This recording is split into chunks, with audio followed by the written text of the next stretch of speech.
How are things there in the quarantine? Man, that's cool, man. I was just doing some domestic shit right before you called, so I was just cleaning up, man. I'm a clean freak, so I always keep stuff clean. Yeah, I am to an extent, but this quarantine has made me let go a lot of that. Like, whatever, I'll dust later. I can't be dealing with that right now. It made me worse, man. So it's funny. I find every little crack and crevice, and I just can't stand dirt. I don't know what it is. How are you staying active? What are you doing with your time? Oh man, I train. I've been training people. Ever since this happened.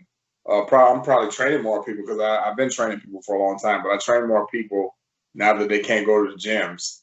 So I've always had equipment and I've always had things in my house to train people no matter what. Because I tell people all the time, if you can't go to the gym, you always got to be prepared to train at home. And lo and behold, look at that. Everybody wants to come over to my house for some reason. So the training you're doing is at your house, not online?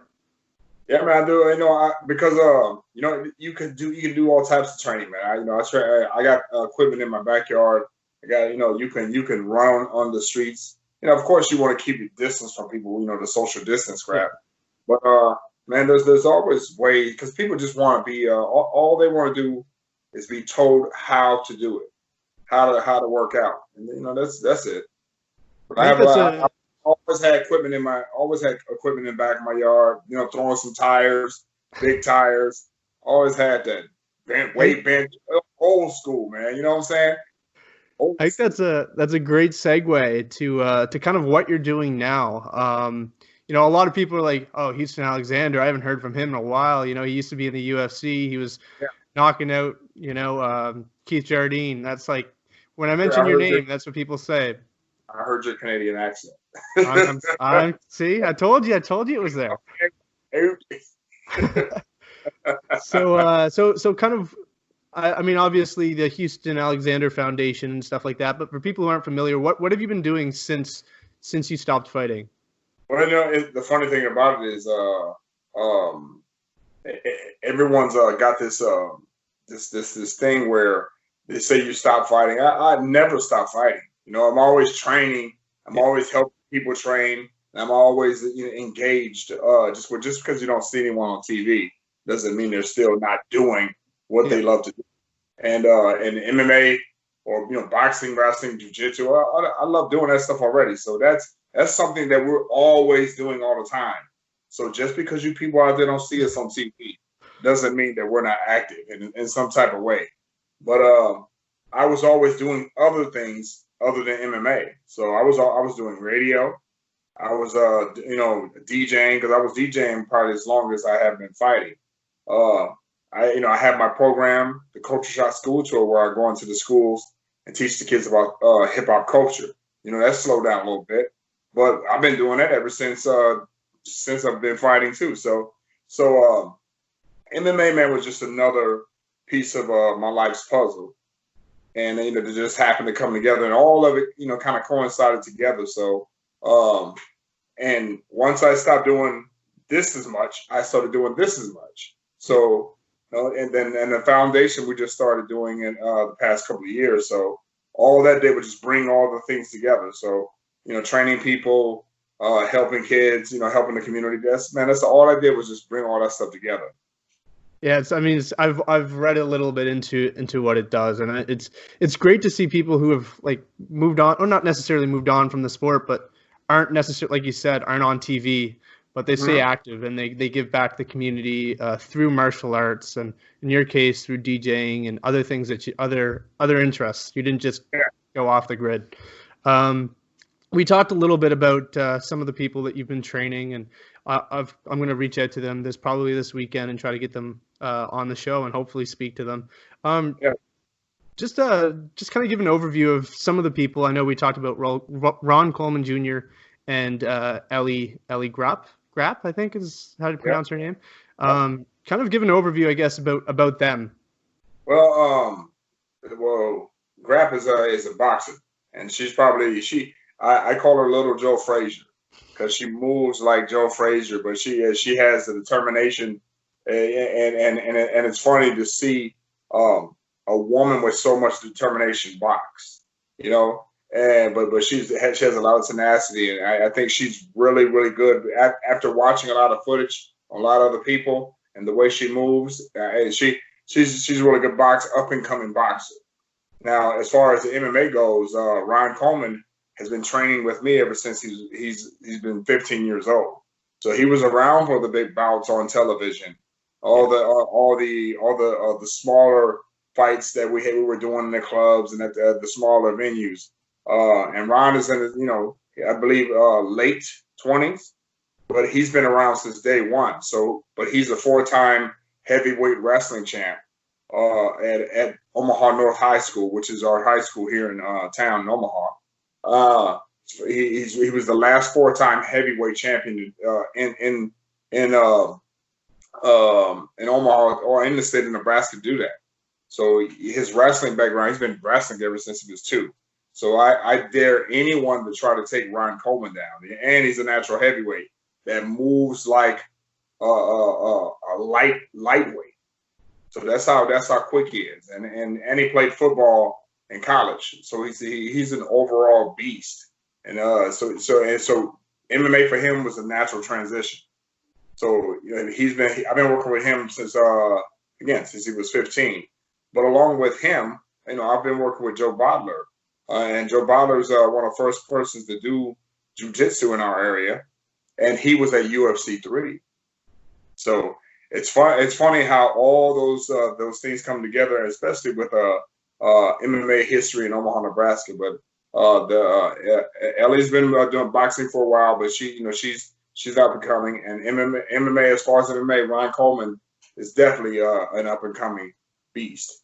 So I was listening. He was supposed to fight this year. Is that correct? Yeah, he was a couple of weeks, 3 weeks ago before the quarantine.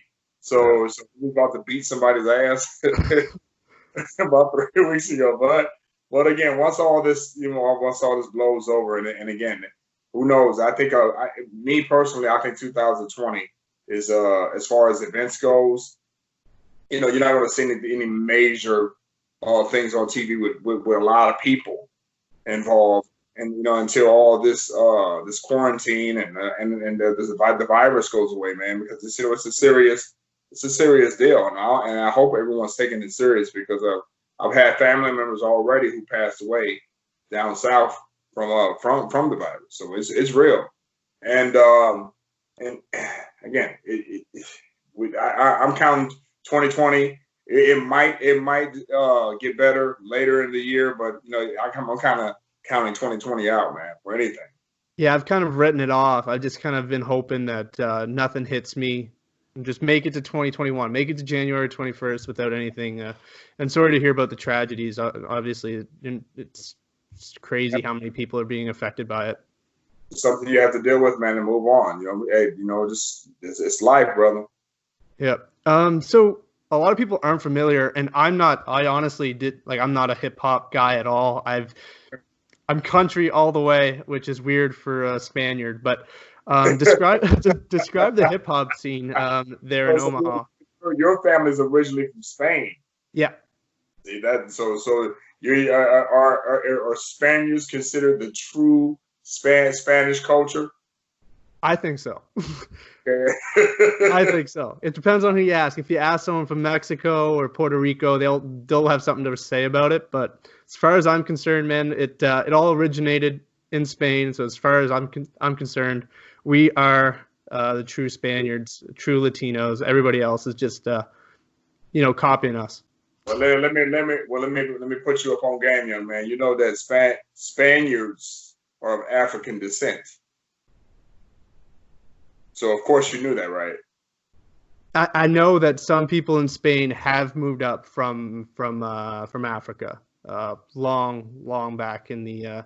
A lot of people of color, man. The people of color don't know that they're from Africa, but some you just have to research, brother. This is a small little thing you need to know. What So the hip hop scene there in Omaha, for those people who aren't familiar, it's really up and coming, and there's a lot of high level talent there. Describe your presence in the Omaha hip hop scene.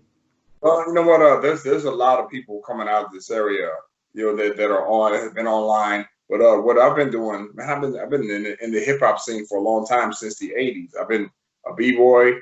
I'm a graffiti writer. I've helped out with rap promotions. I've DJ for a lot of events, and I've just been a part of the scene since day one, and along with a lot of people, like groups that came up, whether they be rapping groups or graffiti groups or anything along the lines of hip hop. It probably started in Omaha about the same time it started in any other city.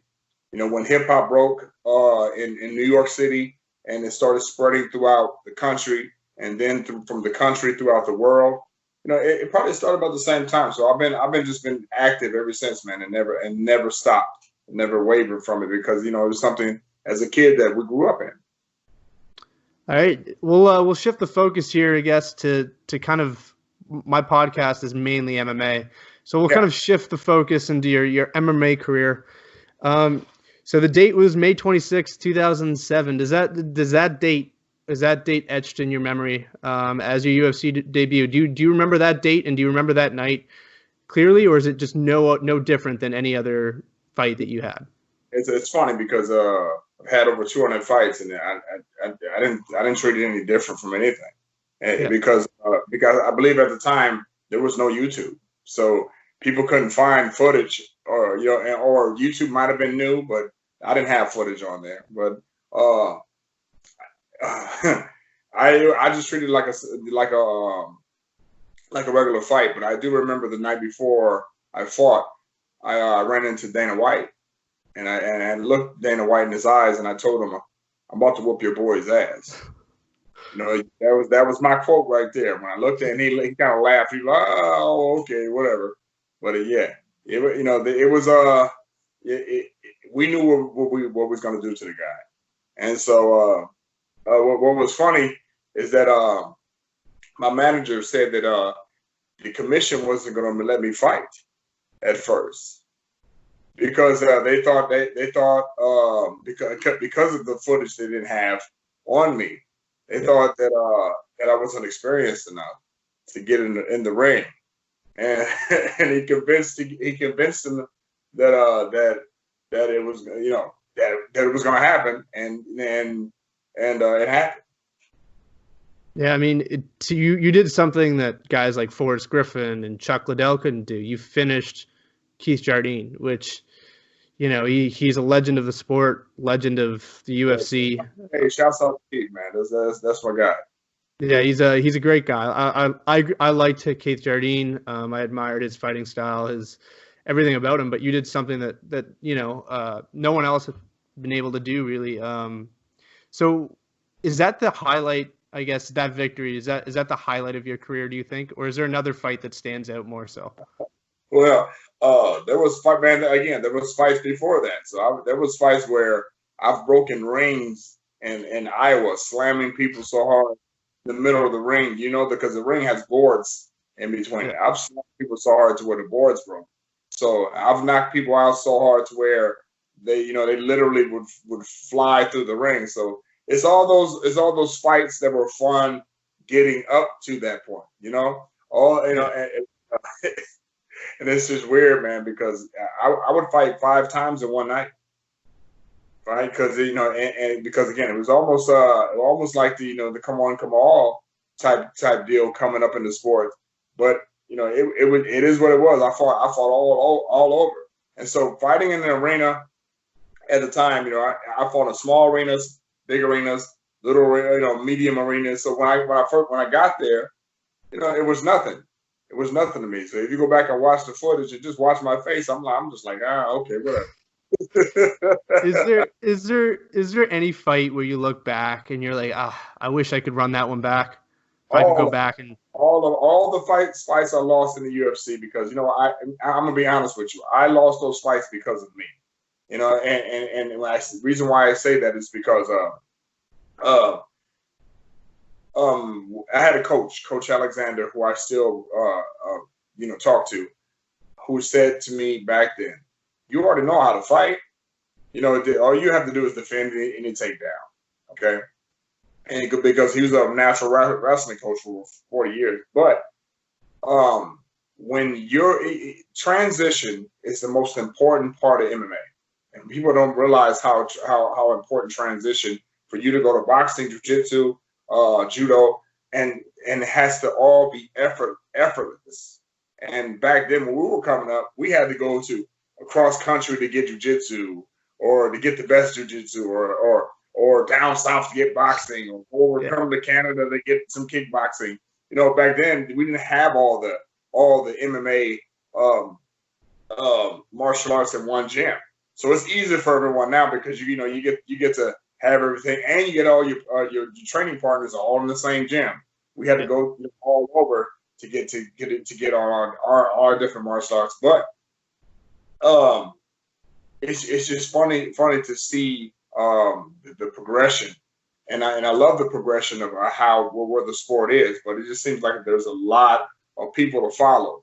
And so back then you had your heroes and your villains.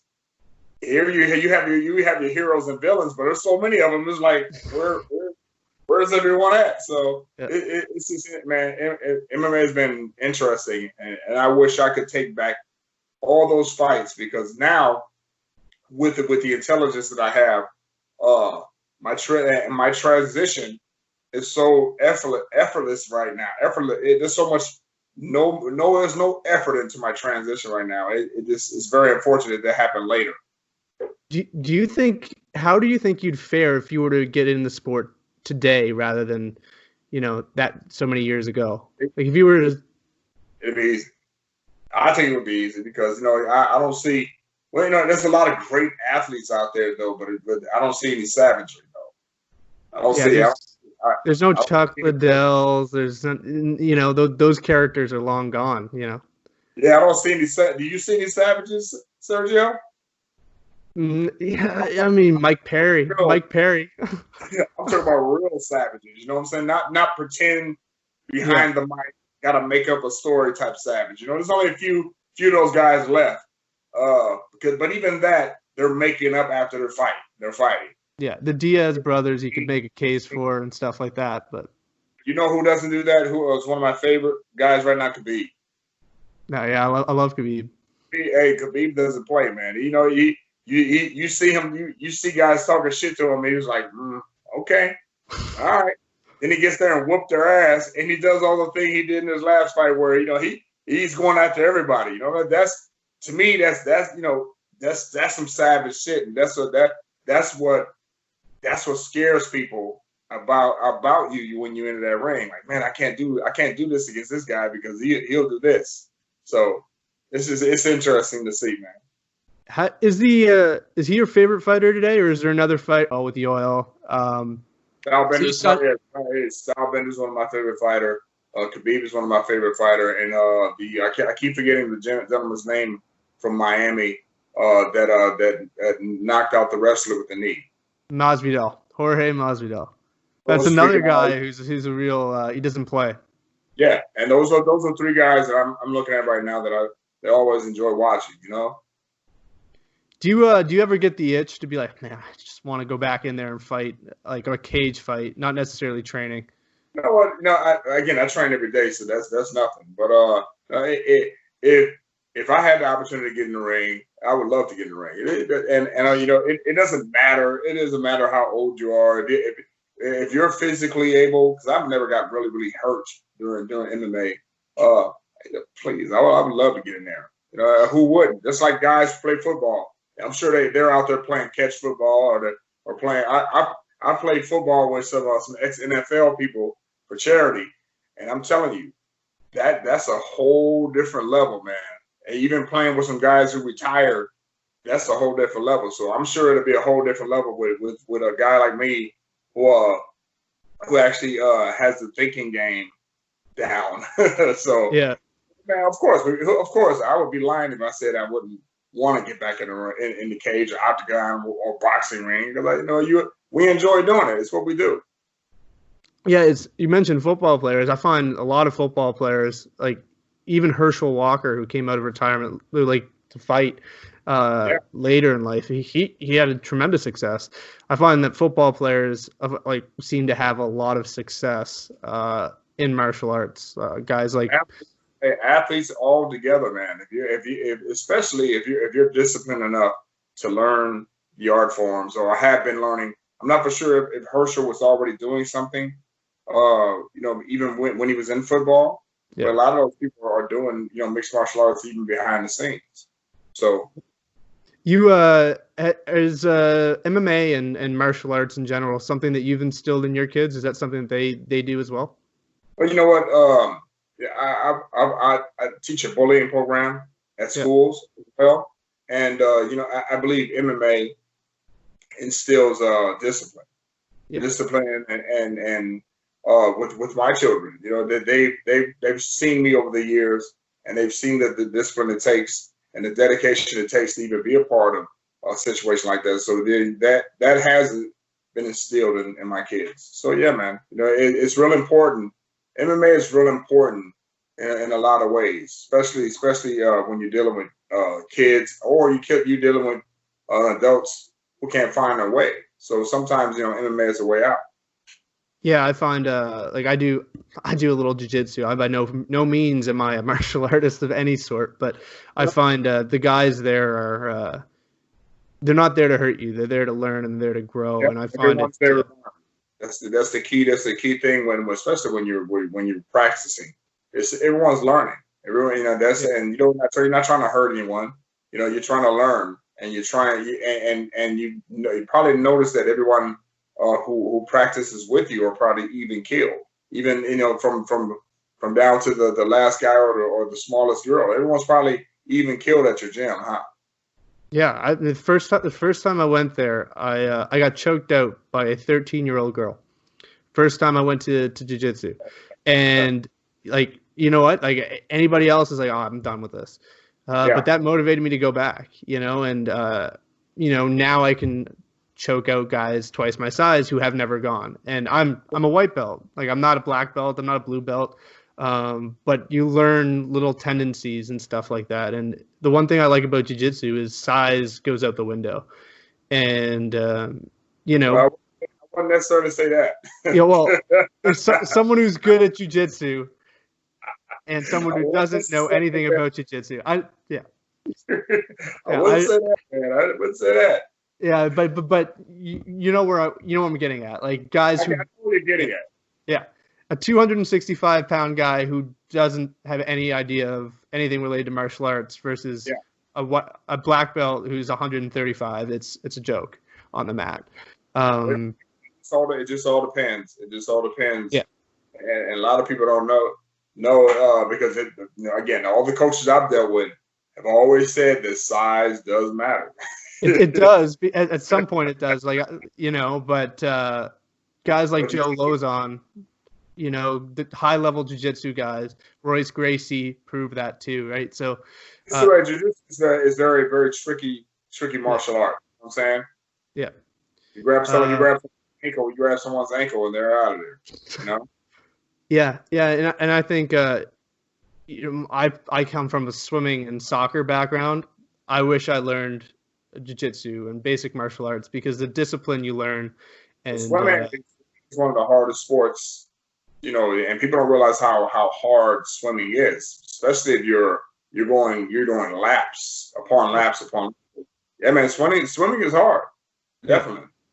Yeah, it's a cardio-based sport. It's very boring, which someone who swam for you have to work every muscle in your body to be able to compete in swimming. So, was you on a Michael Phelps level, yeah, man?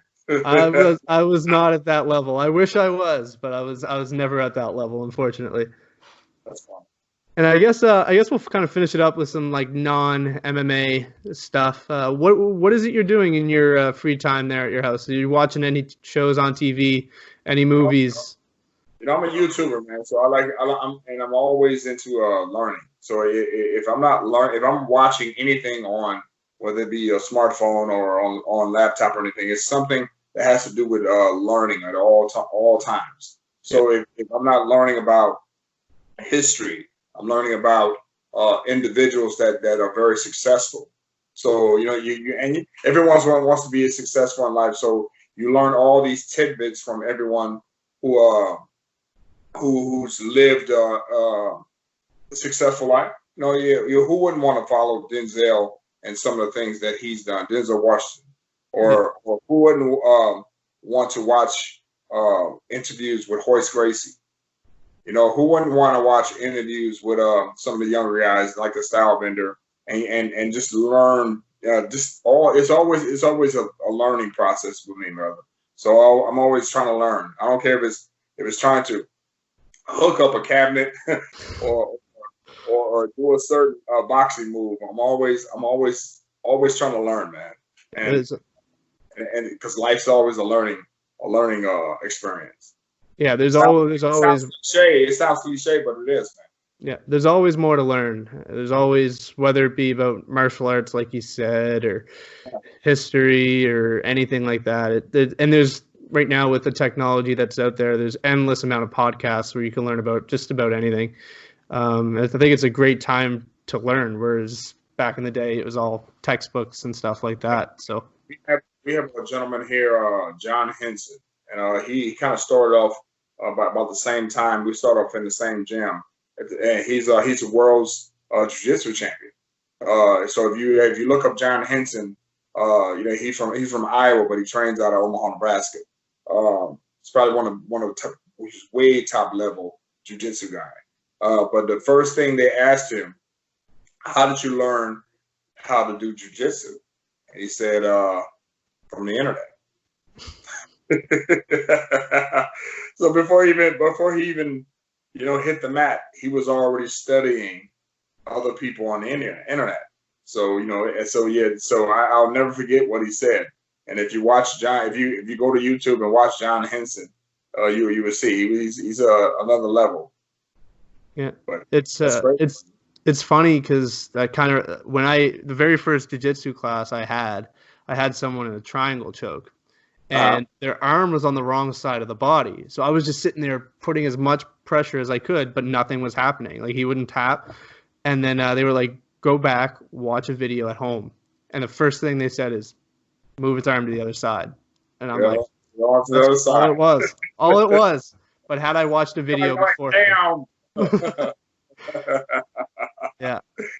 Have you been doing any tournaments, jiu-jitsu tournament? No, I've just been rolling. So I'm about Sergio, we need to do some tournaments, man. Come on. I got to do some tournaments, I guess. Once quarantine's all done. Officially on my podcast with you, you have to make it official. Will you do some tournaments, jiu-jitsu tournaments? I will do a jiu-jitsu. No. You say yes. Yes.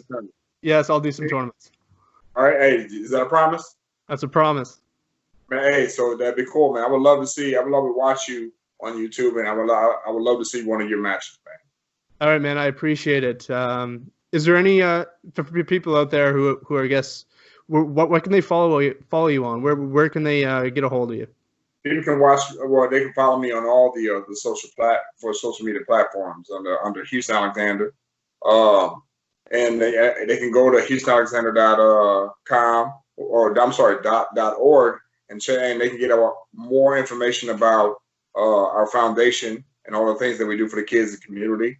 Yeah. And again, just to continue to follow me, because one of my main important things that I'm doing now is just doing for our world community. So it don't matter where it is. If we're needing help, and I'm able to help, that's what I'm trying to do, man. Yeah, appreciate it. What I like about you is you're super accessible. I reached out to you, asked you if you wanted to come on, and you gave me a call, and we talked on the phone for a half hour. So it's not every day you see someone like that. So hey, man, some people get caught on themselves, man. And I've been doing media for a long time with radio, so I know the importance of accessibility. And a lot of people don't, and a lot of people don't even know how to speak to people because they're so busy being a keyboard warrior online. And Yeah. so just you got to make yourself accessible, man, if you're trying to make a difference. That's all. All right. Wise words. I appreciate it, man. I appreciate you taking the time, and thanks again, man. Sergio, no problem. And remember, you made that promise on this podcast that you would do your first tournament. Yeah, and I'll rewatch that video of you knocking out Keith Jardine. If I second guess it, I'm like, that's what's coming if I don't do this tournament. Well, hey, but you gotta. Let's see. I wish people could see the old other videos before Keith. The other videos that they showed, the other videos of what we did before that, they would really be scared. All right, man. But I'll do those tournaments. I'm afraid to get knocked out, so I'll be sure to do them. All right, I just need you to return. All right, man. Appreciate it. I appreciate you, man. Thank you, Sergio. Yeah. All right, brother.